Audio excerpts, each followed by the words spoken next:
What happened that time you saw the fury of a patient man? Story 1. Me and a few of my friends used to frequent a pub in my hometown. It was a small place in the town center, a traditional English pub, complete with attractive barmaid and consistent regulars, us included. Every time we were in there, a guy would be sat at the bar, on his own, with a half of bitter. He'd occasionally join the banter, but was never loud or drunk. He was a nice bloke, always said hello and smiled. We knew him only as Ray. Now Ray was about 60.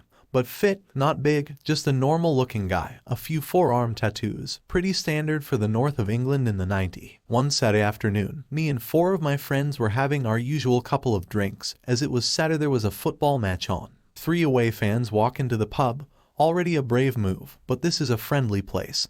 Everyone eyes them suspiciously, but carries on drinking. They walk to the bar and immediately start being horrible to the barmaid, making lewd comments, complaining loudly about the beer, etc. Ray looks at these 3 guys and says, "No need to be rude, boys. She's here to do a job." Cue a stream of verbal abuse from the away fans. "Shut the frick up, granddad. What you gonna do about it?" etc. The regulars are having none of this. Everyone, me included, stands up and stares at these idiots. Ray turns to everyone and just says, "Sit down, lads. I'll deal with this." Turns to the away fans, "You 3, outside, now." These 3 guys, obviously there for a fight anyway, are all freaking, "Come on then, granddad, let's go." They all walk out of the bar, and not 20 seconds later, Ray walks back in, without a word, sits back on his stool and sips his half of bitter. Curiosity got the better of us, so we all ran outside, to see complete carnage. 2 guys out cold on the pavement, one on his backside with blood pouring out of his nose. It turns out that Ray was ex-sass, and the barmaid was his daughter. Story 2. My dad, about a decade ago while I was in high school. We lived on a hill, and if you go down the hill it leads into the main part of town where all the shops and stuff are, and if you go up,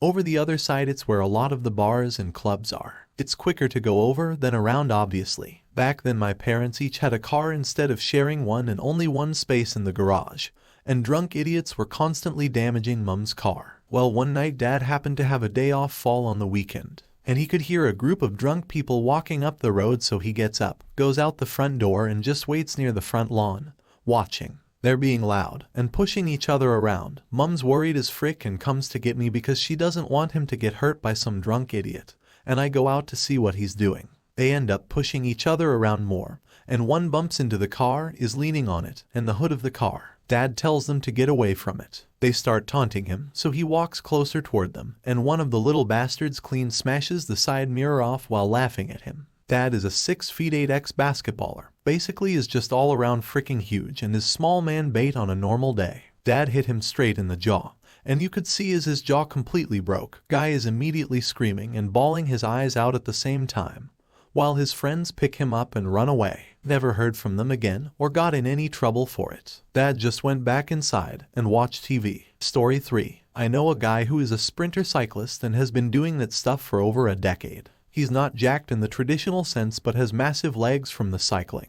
Call him C. He's also the calm and collected type of guy, likes to play chess when he's not on a bike, and is always methodical when doing anything. It's a quality I admire in him. He also never gets mad at people or provokes conflict. He was out with a girlfriend and her friends one time and called me and a few other friends to hang out in the city, drink some beers and eat together. The night's going fine, we're having fun and banter ensues. When walking back home with the 4 of us, we get set on by a couple of heavy-built shady types who start to chat up his girlfriend. I'm big, but hell, I was uncomfortable seeing them. So he tells them to stop bothering her over and over and over. They don't stop, and at some point, one of the guys grabs the girl by the arm. Me and my friend drag him off her and form a shield of sorts between her and the 2 dudes. C is freaking pissed. The 2 heavies don't pay attention to him because we're the bigger targets, and offended by us pulling his friend away from the girl. The second guy comes in swinging. He never makes it. He stops in mid-walk like he's hit a wall and bends over, howling in pain and clutching his chest. Then the second hit comes, right on his upper torso, and he falls down like a sack of sand. C is standing next to him like a hungry hyena and is looking at the second guy, livid, arms wide and shaking. Opting to not piss off the small guy anymore, number 2 picks up his buddy and walks away as fast as he can. What happened was that the guy stopped because C took a small sprint and smashed him in the ribs with his right knee.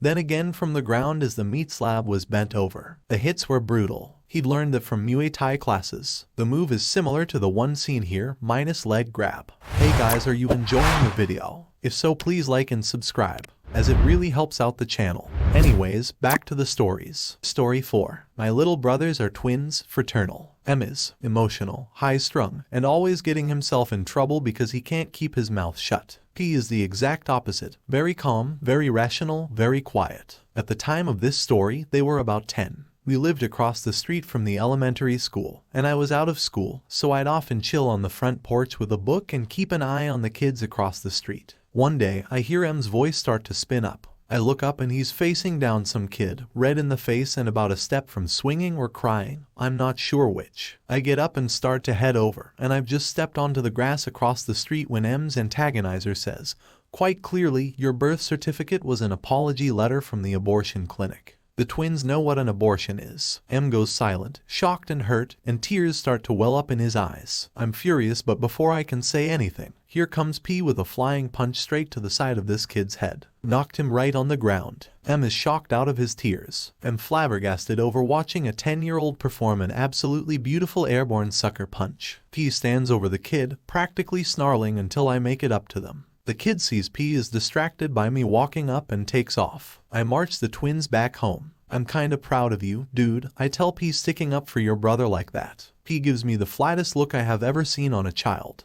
I wasn't protecting him, he says. That's my birth certificate, too. Story 5. I once was playing soccer on a local school area. After 8 p.m. the gates are closing, so we just agreed that we were going to leave after 8 p.m. When it was like 7:59, a friend of mine kicked the ball on the roof of the school. Note, this was my brand new ball, so I really wanted it back. So I climbed on the roof of the school. But this was kinda hard, so it took longer than the 1 minute I had before the gates were closing. I finally got my ball, but by this time it already was 8:15. That's when I spotted my local police officer. I know this guy because he's the policeman from my block. He started shouting my name, that I need to get off that roof now because I was trespassing. So I panicked because a policeman was shouting at me. I climbed down the roof and the policeman told me that I was trespassing, and that is against the law. I told him I just wanted my new ball and that I planned to get out of the gates at 8 p.m. But this guy was old and grumpy, so he asked for an ID card. Being 11, and in Holland the minimal age for an ID card is 14, I didn't have an ID card. So this MF took me to the local jail. So at this point me and 3 friends are sitting in a 2x2 jail cell. I'll never forget those numbers. So another agent started asking questions about a series of burglaries, and we just stood there with a WTF we are 11 years old mate face. So the policeman said, well, if you're not going to talk, I guess we need to call your parents. The 4 of us were like, frick, finally. We asked for this the first time you took us here. So I guess 20 minutes later I hear some noise in the distance. An older guy yelling to an officer. We were like, who could this be? Note, I grew up in a strict Christian family. Turned out it was my father yelling at the whole stations to release us because we were just playing soccer, and that those policemen were freaking stupid to think a group of 11-year-old was responsible for a series of burglaries. That was the first and last time I heard my dad say some swear words. Story 6. Not the last, but a notable one. Kid at my school. Was the 3rd tallest kid in the school, but definitely the biggest. Probably 6'6", but really overweight. A little crap who had bullied loads of kids for years decided to pick on him outside of history, which was on the top floor of the school. This guy is barely 5 feet tall, if that, and no one liked him. Big kid wasn't the most popular guy in school or anything, but he wasn't a bully and was well enough liked. So 5 is there yelling at 6'6", the usual garbage. You're a vagina, you suck junk, freaking packy scum, that kind of stuff. Everyone is pointedly ignoring him. Then he actually hits him. 6'6's head turns slowly towards him. It's like watching a golem come to life in a movie. 5 is there in standard young man boxing stance. 6'6 just reaches over, grabs him by his head and then his belt and lifts him up above his head as 5 struggles. 6'6 walks over to the spiral staircase, which goes all the way to the bottom of the school, 4 floors down. 5 realizes what is about to happen and just goes quiet. 6'6 throws him down the stairs. We all rush to watch as he tumbles down flight after flight, finally stopping, unconscious, at the feet of our deputy head, a really nice guy actually, who was just about to come up from the basement level. Deputy head gets the nurse and kid is taken away, presumably to hospital, but I don't know. Deputy head comes up to where we are all still standing. Says, did anyone see what happened here? Student pipes up, 5 tripped and fell down the stairs, sir. Everyone nods agreement. 6-6 was still in school a few days after and people got expelled from our school for much less. So I guess 5 kept his mouth shut. So yeah, maybe don't pick on guys with around 4 times your body mass, even if they seem quiet. Edit. For the people saying that throwing him down the stairs was too extreme, here are a few points. 1. I'm pretty certain he didn't mean to throw him down 3 flights of stairs. Our spiral staircases were those sort of square spirals, with only about 7 steps aside. He looked as surprised as everyone when 5 didn't just stop at the first wall, but bounced off and kept on rolling. 2. The guy was an unrepentant prick. Even after this incident, which was not the first time he had been beat down, I myself knocked him on the ground 3 years previous after he had tormented me non-stop for a year and a half. This guy was in my form, and in the first 2 years of school that meant I had every lesson with him. I was forced to be in class with this idiot all day, every day. He abused me and lots of other kids, verbally and physically. He robbed people, vandalized their stuff and generally got away with it without much more than the odd detention. Normally with whoever he was tormenting dragged along for the ride because the teachers generally didn't care, or were pricks themselves. He wouldn't stop at people from our year either. He would attack the younger kids, spit at the teachers, vandalize school property, everything. If 6-6 hadn't thrown him down the staircase, it was only a matter of minutes before someone else knocked his teeth out. Racism wasn't tolerated much in our school, by the students at least. 3. At this point he was 15-16 years old. We had all been through the motions. We'd reported him to teachers, which generally got either no results or got us punished for telling stories or told to man up. I for one had actually been taken to see the deputy head mentioned at one point after a fight. The deputy head asked me what had caused the fight and told him everything that had been happening. He had nodded his head and told me he would make sure the bullies would leave me alone. I thought this would mean they would get some kind of suspended sentence deal, like if you bully him again, we'll suspend you, but it actually meant talking to them for like 2 minutes to the tune of "Stop it. It's not nice." The only thing that stopped him tormenting me was a swift right hook when I happened to walk into an empty corridor and catch him coming out of the gents. Alone in the corridor with no teachers around, he looked up at me and opened his mouth to say something and I knocked him on THR ground, giving him a nosebleed. For the record, I didn't make a quip. I didn't kick him whilst he was down and I didn't feel good about it. I didn't tell my friends. I didn't feel I had beaten the bully. I spent the next 2 weeks in constant fear of being jumped by him and some of his friends. After a year and a half of constant harassment and physical abuse, one punch didn't really repair any of the damage. Either way, he didn't bother me hardly at all after that. This also worked with the other ones, though it almost got me expelled. But that's another story. Basically what I'm saying is, the options open to 6-6 were stand there and let a tiny bully scream abuse at him and hit him, or fight back. So yeah, if you're sitting there still thinking kids will be kids, or sure he was mean, but he didn't deserve that. Understand that he was back at school a few days later, a little sore but still swearing at people. I can still remember the abuse, still feel the kicks and the taunts. I was not the only kid he bullied. One kid had to leave the school, his abuse was that bad. This stuff stays with you. Edit 2. Just a quick one for the people saying 6-6 could have gone to jail for the rest of his life. 2 things wrong with that statement. 1. No one except a load of people who hated 5's guts and felt ambivalent towards 6-6 were present, and pretty much everyone up there would have been a suspect, myself included. 2. We just saw this guy pick a guy up by his head and throw him down 3 flights of stairs. Story 7. My father is a lawyer who only takes work and finance cases. He is a very calm, collected and intelligent man. This situation happened when I was just a baby, when my sister was about 14.